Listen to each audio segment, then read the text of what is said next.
Hello everyone, welcome back to my YouTube channel Knowledge Bio. मैं हूं अंजलि और आज हम लोग स्टडी करेंगे किंगडम मोनेरा पार्ट 2। पार्ट 1 में हम लोग ऑलरेडी देख चुके हैं general character of bacteria, there types and there structure. और आज हम लोग इसमें देखेंगे आर्की बैक्टीरिया और यू बैक्टीरिया के बारे में। फाइन, तो आते हैं। किंगडम मोनेरा को जो है 2 सब किंगडम्स में बांटा गया है। First one is the archaebacteria and second one is the eubacteria. तो first of all we will discuss about the archaebacteria. First point है आर्की बैक्टीरिया में, it is most ancient and primitive bacteria, यानी कि ये बहुत ही प्राचीन bacteria है, बहुत ही पुराना बैक्टीरिया है। फाइन। सेकेंड पॉइंट है it is also called living fossils, पुराने होने की वजह से ही इसे लिविंग फॉसिल्स भी कहा गया है। थर्ड पॉइंट है it lives in most extreme environment like high temperature, low pH and high salt concentration. ये कहाँ पाए जाएंगे? तो जहाँ का टेम्परेचर बहुत ज़्यादा हाई होगा, जहाँ का पीएच बहुत ही कम होगा और जहाँ का सॉल्ट का कॉन्सेंट्रेशन बहुत ही ज़्यादा हाई होगा, ये मोस्टली वहीं पाए जाएंगे। फाइन। नेक्स्ट पॉइंट आता है in the cell wall of archaebacteria lacks peptidoglycan but pseudomurein present which helps them to survive in extreme condition. Usually क्या होता है कि बैक्टीरिया का जो सेल वॉल होता है वो पेप्टिडोग्लाइकन का ही बना होता है, लेकिन ये आर्की बैक्टीरिया जो है इसके सेल वॉल में पेप्टिडोग्लाइकन का लेयर नहीं होता है। इसके जगह पे क्या होता है? स्यूडोम्यूरिन होता है, और इसी स्यूडोम्यूरिन के प्रेजेंस होने की वजह से ये एक्सट्रीम कंडीशन में सर्वाइव कर सकता है। फाइन। नेक्स्ट पॉइंट है intron and exon both are present but in eukaryotes intron is absent. Intron जो होता है वो नॉन कोडिंग रीजन होता है, यानी कि ये किसी भी अमाइनो एसिड को कोड नहीं करता है, और एक्सॉन जो है वो कोडिंग रीजन होता है, यानी कि ये अमाइनो एसिड को कोड करता है। तो ये दोनों ही जो है इंटरॉन और एक्सॉन, ये दोनों ही आर्की बैक्टीरिया में प्रेजेंट होता है। लेकिन अगर हम यू बैक्टीरिया की बात करें या बैक्टीरिया की बात करें या यूकैरियोट्स की बात करें तो ये इंटरॉन जो है एब्सेंट होता है। फाइन। नेक्स्ट है archaebacteria are classified in following way. First है इसका मिथेनोजेंस, यानी कि आर्की बैक्टीरिया जो है बहुत तरीके से डिवाइड किया गया है इनको, और पहला जो है इसमें है मिथेनोजेंस।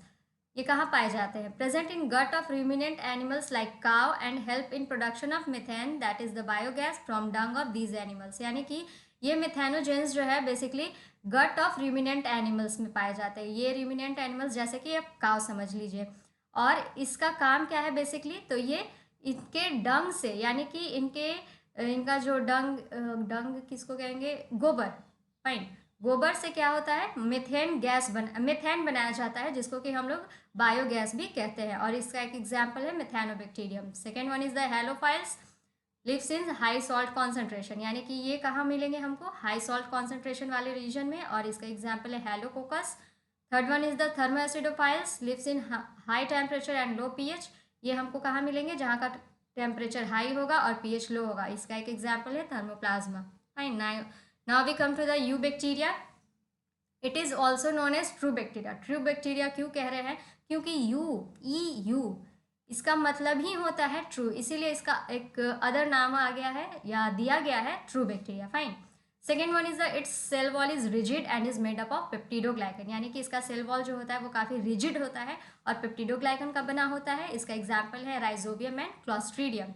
अब जो है यू बैक्टीरिया को 2 टाइप्स में बांटा गया है। First one is the autotrophic, जो कि अपना फूड खुद बनाते हैं, and second one is the heterotrophic, यानी कि वो बैक्टीरिया जो अपने फूड के लिए दूसरों पर डिपेंडेंट रहते हैं।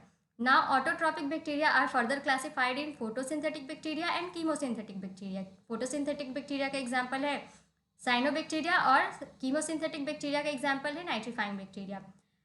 Now, heterotrophic bacteria are further divided into 3 types. First one is the saprophytic bacteria. Saprophytic का मतलब होता है वैसे बैक्टीरिया जो कि डेड ऑर्गेनिज्म पे सर्वाइव करते हैं या उनसे अपना फूड लेते हैं। इसका एग्जाम्पल है क्लॉस्ट्रीडियम।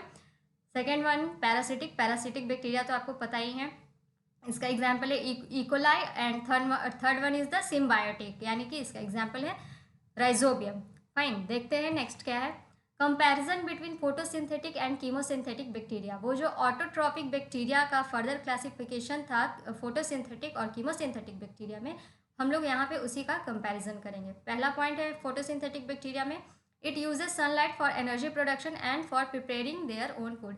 ये सनलाइट का यूज़ करता है एनर्जी प्रोडक्शन के लिए और साथ ही साथ अपना फूड भी प्रिपेयर करता है। दूसरी तरफ chemosynthetic bacteria oxidises various inorganic substances such as nitrates, nitrites and ammonia for energy production.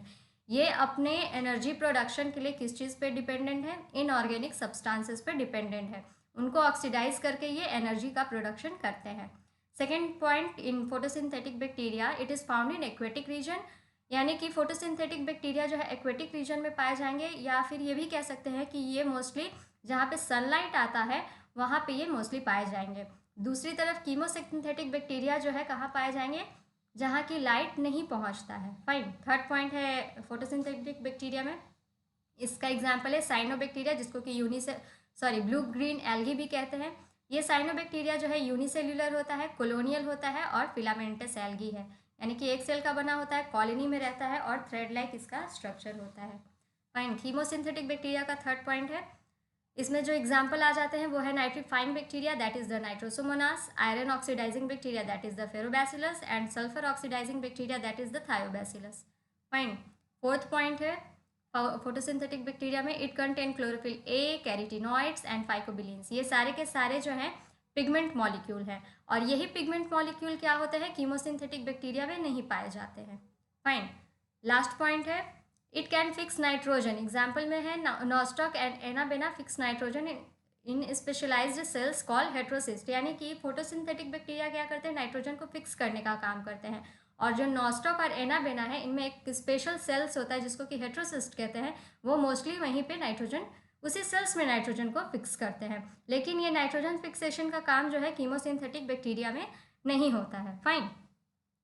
Now we come to the economic importance of bacteria. Bacteria का कुछ इकोनॉमिक इंपॉर्टेंस भी है। फर्स्ट पॉइंट है, play important role in agricultural field where it act as a nature's scavenger, sewage disposal, manure production, यानी कि bacteria जो है nature scavenger का काम करते हैं, यानी कि नेचर को क्लीन करने का काम करते हैं। सीवेज डिस्पोजल, यानी कि जितने भी नॉक्सियस सब्सटेंस जो होते हैं सीवेज में प्रेजेंट होते हैं, उनको क्या किया जाता है कि बैक्टीरियल एक्टिविटी के थ्रू उनको हार्मफुल होने से बचाया जाता है, यानी कि उनको डिग्रेड कर दिया जाता है ताकि वो ह्यूमन के लिए हार्मफुल ना रहे।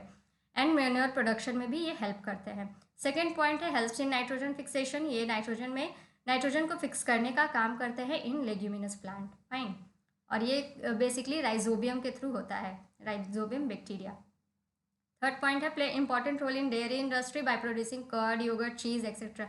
ये तो आपको भी पता है कि बैक्टीरिया के वजह से ही क्या होता है, दूध से दही जमता है और चीज़ बनता है, ये सब तो आपको पता होगा। फोर्थ पॉइंट है, helps in production of antibiotics, यानी कि एंटीबायोटिक्स बनाने का भी काम होता है। और जो फर्स्ट एंटीबायोटिक्स बनाया गया था बैक्टीरिया को यूज़ करके वो था स्ट्रेप्टोमाइसिन, और ये स्ट्रेप्टोमाइसिन किसके थ्रू बनाया गया था? इनके डिस्कवरर का नाम था वॉक्समैन। फाइन। ये इंपॉर्टेंट है, याद रखिएगा कि स्ट्रेप्टोमाइसिन जो है वो पहला एंटीबायोटिक था। नेक्स्ट पॉइंट है, प्रोडक्शन ऑफ वाइटामिन, यानी कि बैक्टीरिया का जो यूज़ होता है वो बहुत ही ज़्यादा वाइटामिन के प्रोडक्शन में भी होता है। इसका एक एग्जाम्पल है इकोलाई। ये इकोलाई कहाँ प्रेजेंट होता है? ह्यूमन इंटेस्टाइन में प्रेजेंट होता है, और ये large quantity of vitamin B complex and vitamin K का प्रोडक्शन करता है। वाइटामिन के जो कि ब्लड क्लॉटिंग में हेल्प करता है। फाइन। नेक्स्ट पॉइंट है, हेल्प्स इन पोल्यूशन कंट्रोल, यानी इन सब के अलावा बैक्टीरिया का और भी रोल है। क्या है कि ये पोल्यूशन को कंट्रोल करने का काम करता है। इसका एक एग्जाम्पल है स्यूडोमोनास प्यूटिडा, और ये स्यूडोमोनास प्यूटिडा बेसिकली कौन सा पोल्यूशन कंट्रोल करता है? तो ये ऑयल का पोल्यूशन को कंट्रोल करता है। फाइन। आते हैं नेक्स्ट, माइकोप्लाज्मा। अभी तक हम लोग देख रहे थे archaebacteria and eubacteria, now we come to the mycoplasma. It is a bacteria that completely lack a cell wall. हम लोग अभी तक जो देख रहे थे, चाहे वो आर्की बैक्टीरिया हो या यू बैक्टीरिया हो, इन दोनों में ही सेल वॉल प्रेजेंट था, लेकिन माइकोप्लाज्मा में क्या है कि ये इसमें सेल वॉल होता ही नहीं है, बिल्कुल लैक होता है। Fine. It is highly pleomorphic, यानी कि ये जो है बहुत ज़्यादा अपना मॉर्फोलॉजी चेंज करते हैं, यानी कि अपना रूप बदलते रहते हैं। It is a next point, it is a small living cells and can survive without oxygen. ये बहुत ही छोटे सेल्स होते हैं और ये बिना ऑक्सीजन के भी सर्वाइव कर सकते हैं। Its colony typically biphasic with fried egg appearance, यानी कि अगर ये कॉलोनी में रहते हैं तो इनका अपीयरेंस कैसा होता है? बिल्कुल भुने हुए अंडे की तरह। जैसे ये ब्लू वाला डायग्राम में आप देख रहे हैं, ये जो 4 कॉलोनी है ये माइकोप्लाज्मा का कॉलोनी है, और ये कैसा दिख रहा है? बिल्कुल फ्राइड एग जैसा दिख रहा है। फाइन। आते हैं नेक्स्ट पॉइंट पे, they are resistant to penicillin because they lack cell wall, that is penicillin interferes in the synthesis of peptidoglycan, यानी कि अगर पेनिसिलिन अगर हम देते हैं माइकोप्लाज्मा को तो ये अगर किसी ह्यूमन में मान लीजिए कि माइकोप्लाज्मा से रिलेटेड कोई डिजीज़ होता है, तो अगर हम लोग उस पर्टिकुलर ह्यूमन को पेनिसिलिन देते हैं तो उस वो क्या करेगा, माइकोप्लाज्मा रेजिस्टेंसी शो कर लेगा पेनिसिलिन के अगेंस्ट में। क्यों? क्योंकि उनमें सेल वॉल नहीं होता है, और पेनिसिलिन का जो बेसिकली काम है वो है पेप्टिडोग्लाइकन के सिंथेसिस को रोक देना। ठीक है, यानी कि वो पेनिसिलिन जो है वो पेप्टिडोग्लाइकन के सिंथेसिस को होने ही नहीं देता है। लेकिन माइकोप्लाज्मा में तो सेल वॉल ही नहीं होता है, इसीलिए क्या करता है, ये पेनिसिलिन के अगेंस्ट में रेजिस्टेंसी शो करता है। फाइन। नेक्स्ट है, many mycoplasma are pathogenic in animals, that is the pleuropneumonia. यानी कि माइकोप्लाज्मा जो है वो एनिमल्स में भी डिजीज कॉज करते हैं, जैसे कि एग्जाम्पल है प्लूरोनिमोनिया, और साथ ही साथ प्लांट में भी कॉज करते हैं। इसका एग्जाम्पल है ब्रिंजल लिटिल लीफ, सॉरी। ठीक है, नेक्स्ट है, it is Gram negative bacteria but better stain by Giemsa stain. ये एक्चुअली में ग्राम निगेटिव बैक्टीरिया है, लेकिन अगर हमको इसको अच्छे से स्टेन करना हो तो हम लोग इसके लिए जिम्सा स्टेन का यूज करते हैं। नेक्स्ट पॉइंट है, mycoplasma contains DNA and RNA both, in which DNA is double stranded and RNA is single stranded. Fine. Mycoplasma में डीएनए और आरएनए दोनों ही होता है, और जो डीएनए होता है वो डबल स्ट्रैंडेड होता है, और जो आरएनए होता है वो सिंगल स्ट्रैंडेड होता है। लास्ट पॉइंट है, it do not possess flagella और फिम्ब्री। चाहे आर्की बैक्टीरिया हो चाहे यू बैक्टीरिया हो, इन सब में फ्लैजिला होता है, लेकिन माइकोप्लाज्मा की बात करें तो इनमें ना तो फ्लैजिला होता है और ना ही फिम्ब्री होता है। फिम्ब्री क्या होता है, ये एक हेयर लाइक स्ट्रक्चर होता है जो कि सरफेस से एडहेयर होने में हेल्प करता है, और ये ग्राम निगेटिव और ग्राम पॉजिटिव बैक्टीरिया दोनों में ही पाया जाता है। अभी ये जो हम बात कर रहे थे कि माइकोप्लाज्मा में डीएनए और आरएनए दोनों होता है, देखिए इस डायग्राम में देखिए, ये जो ब्लू कलर का आपको रीजन दिख रहा है, पूरा थ्रेड जैसा स्ट्रक्चर, ये है डीएनए जो कि डबल स्ट्रैंडेड है, और आरएनए ये देखिए सिंगल स्ट्रैंडेड है। ये आरएनए आपको बहुत जगह दिखेगा। फाइन। आई होप आपको ये वीडियो अच्छा लगा होगा। अगर आपको ये वीडियो अच्छा लगा तो प्लीज़ चैनल को लाइक कीजिए, सब्सक्राइब कीजिए और शेयर कीजिए, और मोस्ट इम्पॉर्टेंट बेल आइकन को प्रेस करना ना भूलें, ताकि आपको आने वाले वीडियो की नोटिफिकेशन मिलती रहे। तो मिलते हैं नेक्स्ट वीडियो में। Thank you.